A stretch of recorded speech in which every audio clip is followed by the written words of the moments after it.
ನಮಸ್ಕಾರ. ನೀವು ನೋಡ್ತಾ ಇದ್ದೀರಾ DVG ವಾಯ್ಸ್. ನಾನು ನಿಮ್ಮ ಕರಿಯಪ್ಪ.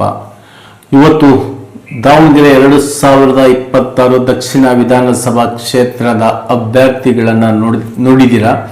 ಕಾಂಗ್ರೆಸ್ಸಿಂದ ಸಮರ್ಥ್, BJPಯಿಂದ ದಾಸ್ಕರಿಯಪ್ಪ ಶ್ರೀನಿವಾಸ್, ಹಾಗೆ ಪಕ್ಷಾಂತರ ಅಭ್ಯರ್ಥಿಗಳು ಸುಮಾರು 23 ಜನರು ನಿಂತುಕೊಂಡಿದ್ದಾರೆ. ಟೋಟಲ್ ಆಗಿ 25 ಜನಗಳ ಒಂದು ಮತಗಟ್ಟೆಯ ವಿಚಾರವಾಗಿ ನಾನು ಮಾತಾಡ್ತೀನಿ. ಇದು 2026ನೇ ನಿನ್ನೆ ನಡೆದಿರ್ತಕ್ಕಂಥ ಚುನಾವಣೆಯ ಫಲಿತಾಂಶದ ವಿವರ. ಇಲ್ಲಿ ನಾವು ನಮ್ಮ ವಾಹಿನಿಯಿಂದ ಎಷ್ಟರ ಮಟ್ಟಿಗೆ ಸಮೀಕ್ಷೆ ಮಾಡಿದ್ದೀವಿ ಅಂತ ಈಗಾಗಲೇ ಪ್ರತಿಯೊಬ್ಬರಿಗೂ ಸಹ ತಿಳಿದಿದೆ. ಹಾಗಾಗಿ ಅವರ ಒಂದು ಆದೇಶದ ಮೇರೆಗೆ ಇವತ್ತಿನ ಒಂದು ನಮ್ಮ ನ್ಯೂಸ್ ಲೈನ್ನ ವಿಚಾರವನ್ನು, ಅಂದರೆ ಏನು ಸಂಕ್ಷಿಪ್ತವಾಗಿ ಹೊರಗಡೆ ಬಿಡಬೇಕು, ಯಾರು ಎಷ್ಟು ಮತಗಳಿಂದ ಸೋಲ್ತಾರೆ, ಯಾರು ಎಷ್ಟು ಮತಗಳಿಂದ ಗೆಲ್ತಾರೆ, ಆಮೇಲೆ 2023ನೇ ಎಲೆಕ್ಷನ್ಗೂ 2026ನೇ ಎಲೆಕ್ಷನ್ಗೆ ಇರ್ತಕ್ಕಂಥ ವ್ಯತ್ಯಾಸಗಳ ಬಗ್ಗೆ ಮಾತಾಡೋಣ. ಯಾಕೆ ಅಂತ ಹೇಳಿದ್ರೆ 2023ರಲ್ಲಿ ಶಾಮನೂರು ಶಿವಶಂಕರಪ್ಪನವರು ಅಜಯ್ ಕುಮಾರ್ ಅವರು ಅಪೋಸಿಟ್ ಇದ್ದರು.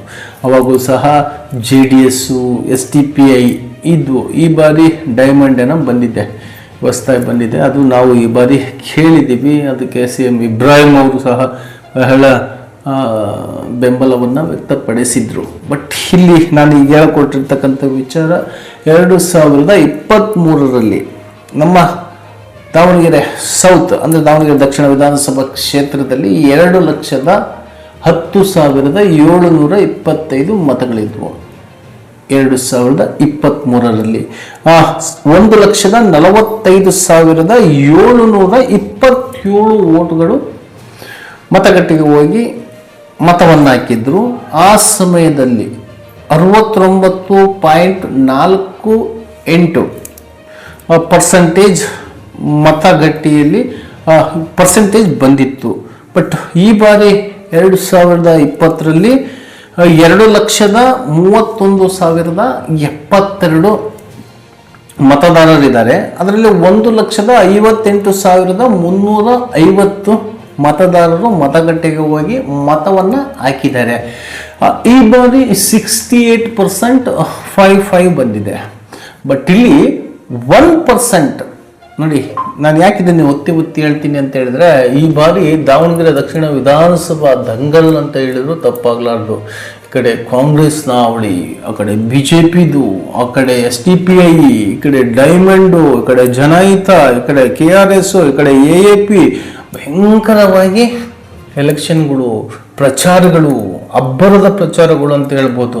ಬಟ್ ಇಲ್ಲಿ ದಾವಣಗೆರೆ ಅಂತ ಹೇಳಿದ್ರೆ ಲೋಕಲಿಟಿಯಲ್ಲಿ ಹಣವಂತರಿಗೆ ಮಾತ್ರ ಹಾಕೋದು ಅಂತ ಈ ಬಾರಿಯ ಒಂದು ಅನಿಸಿಕೆ ಸಂಕ್ಷಿಪ್ತ ವಿವರದಲ್ಲಿ ನಾನು ತಿಳಿಸ್ತಾ ಹೋಗ್ತೀನಿ. ಯಾಕೆಂತ ಹೇಳಿದ್ರೆ ಈ ಬಾರಿ ಈ ಪೊಲೀಸ್ ಅಧಿಕಾರಿಗಳೆಲ್ಲ ಎಲ್ಲೆಲ್ಲಿ ಹೋಗಿದ್ರು ನನಗೆ ಗೊತ್ತಿಲ್ಲ. ಯಾಕೆಂತ ಹೇಳಿದ್ರೆ ಹಣ ಹಂಚೋದಾಗಿರ್ಬೋದು, ಕೋಳಿ ಹಂಚೋದಾಗಿರ್ಬೋದು, ಅಂದರೆ ಇದು ನಾನು ಹೇಳ್ತಾ ಇರ್ತಕ್ಕಂಥದ್ದಲ್ಲ, ಅಥವಾ ನಮಗೆ ಗೊತ್ತಿರೋ ಕಡೆ ಆಗಿರ್ತಕ್ಕಂಥದ್ದು ಅಲ್ಲ. ಇದು ಬೇರೆ ಬೇರೆ ಕಡೆ ವ್ಯಕ್ತಿಗಳ ಫೋಟೋ ಸಮೇತ, ವಿಡಿಯೋ ಸಮೇತ ಬಿಟ್ಟರು ಇವತ್ತಿನವರೆಗೂ ಅವ್ರೇನು ಮಾಡ್ಕೊಳಕ್ಕೆ ಆಗ್ತಾ ಇಲ್ಲ.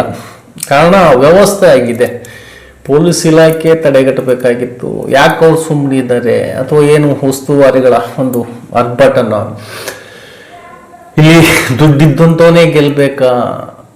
ಇವತ್ತು ಮುಸಲ್ಮಾನ್ ಸಮುದಾಯದವರು ಕಾಂಗ್ರೆಸ್ಸಿಗೆ ಓಟ್ ಹಾಕಲ್ಲ, BJPಗೆ ಓಟ್ ಹಾಕ್ತೀವಿ, SDPಗೆ ಓಟ್ ಹಾಕ್ತೀವಿ, ಡೈಮಂಡಿಗೆ ಓಟ್ ಹಾಕ್ತೀವಿ ಅನ್ನೋವಂಥ ವ್ಯಕ್ತಿಗಳೆಲ್ಲ ಇವತ್ತು 40% ಮತವನ್ನು ಹಾಕಿದರೆ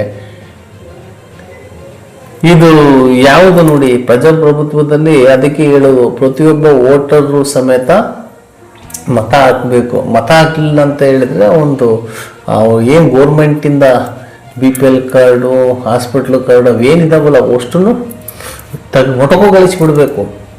ಈ ಕಂಡೀಷನ ಮಾಡಬೇಕು. ಸಿದ್ದರಾಮಯ್ಯನವರೇ, ಬಿಟ್ಟಿ ಬಗ್ಗೆ ಕೊಟ್ಟಿದ್ದೀರಾ, ಖಂಡಿತ ಒಳ್ಳೆಯದು. ಹಸಿವು ಮುಕ್ತ ಕರ್ನಾಟಕ ಮಾಡಬೇಕಂತ ಹೊರಟಿದ್ದೀರಾ.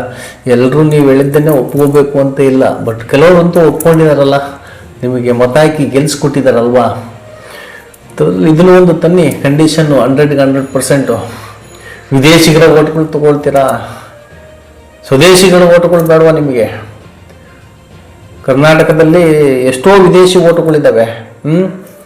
ಪುನೀತ್ ಕೆರೆಹಳ್ಳಿ ಅವರು ಅದ್ರ ಬಗ್ಗೆ ದೊಡ್ಡ ಹೋರಾಟ ಮಾಡ್ತಾ ಇದ್ದಾರೆ. ದಾವಣಗೆರೆಯಲ್ಲೂ ಸಹ 2577 ಓಟ್ಗಳಿದ್ದಾವೆ, ವಿದೇಶಿ ಓಟ್ಗಳಿದ್ದಾವೆ. ಅವರೇನು ಸರ್ಕಾರಿ ಕೆಲಸದ ಮೇಲೆ ಬಂದಿದ್ದಾರೋ, ಕಾಂಟ್ರಾಕ್ಟ್ ಕೆಲಸದ ಮೇಲೆ ಬಂದಿದ್ದಾರೋ, ಒಟ್ಟು ಒಂದು ವ್ಯವಸ್ಥೆ 2010ರಲ್ಲಿ ಹೇಗಾಗ್ಬಿಟ್ಟಿದೆ ಅಂತ ಹೇಳಿದ್ರೆ, ಯಾರು ವಿದೇಶದಿಂದ ಬಂದಿರ್ತಾರೆ ಅವ್ರಿಗೊಂದು ಪಾಸ್ಪೋರ್ಟು ಇದ್ಬಿಟ್ರೆ ಸಾಕು, ಅವ್ರಿಲ್ಲಿ ವೋಟರ್ ಹಾಕ್ಕೋಬೋದು. ಆಮೇಲೆ ಆ ದೇಶದ ಪೌರತ್ವ ಇಲ್ಲ ಅಂತ ಹೇಳಿದರೆ ಇಲ್ಲಿ ಏನೋ ನಂಬರ್ 16A ಏನೋ ಕೊಡ್ತಾರೆ, ಅದರಲ್ಲಿ ಇವ್ರು ಸೈನ್ ಮಾಡಿಬಿಟ್ಟು ಇವ್ರು ನಮ್ಮ ದೇಶದ ಪ್ರಜಾಪ್ರಭುತ್ವದಲ್ಲಿ ಪೌರತ್ವ ಪಡ್ಕೋಬೋದು ಅಂತ 2010ರಲ್ಲಿ ಆದೇಶ ಮಾಡಿದ್ದಾರೆ. ಇದು ಎಷ್ಟರ ಮಟ್ಟಿಗೆ ಸರಿ ನನಗೆ ಗೊತ್ತಿಲ್ಲ. ಯಾಕೆಂದರೆ ಇಲ್ಲಿರ್ತಕ್ಕಂಥವ್ರು ಬೇರೆ ಕಂಟ್ರಿಗಳಲ್ಲಿ ಹೋದರೆ ಎಷ್ಟು ವೀಸಾ ಪಾಸ್ಪೋರ್ಟು ಭಯಂಕರ ಹಿಂಸೆ ಮಾಡಿರ್ತಾರೆ. ಬಟ್ ಬೇರೆ ದೇಶದವರೆಲ್ಲ ಬಂದು ಇಲ್ಲಿ ರಾಜ್ಯಭಾರ ಮಾಡ್ತಾರೆ ಅಂತ ಹೇಳಿದಾಗ ಸ್ವಲ್ಪ ಕಂಟ್ರೋಲಲ್ಲಿ ಇಡಬೇಕಾಗುತ್ತೆ. ಆದರೆ ಈಗ ಮತ್ತೆ ನಾನು ರಾಜಕೀಯಕ್ಕೆ ಬರ್ತೀನಿ. ಈ ಬಾರಿ ಯಾರೇ ಗೆದ್ರೂ ಸಮೇತ 2,000 to 3,000 ವೋಟರಲ್ಲಿ ಗೆಲ್ಬಹುದು ಅಂತ ಸಮೀಕ್ಷೆ ಬಂದಿದೆ. ಬಟ್ ಇಲ್ಲಿ ಸಮೀಕ್ಷೆಯ ಪ್ರಕಾರ BJP ಸುಮಾರು 5,000 ಮತಗಳಿಂದ ಸೋಲುತ್ತೆ ಅಂತ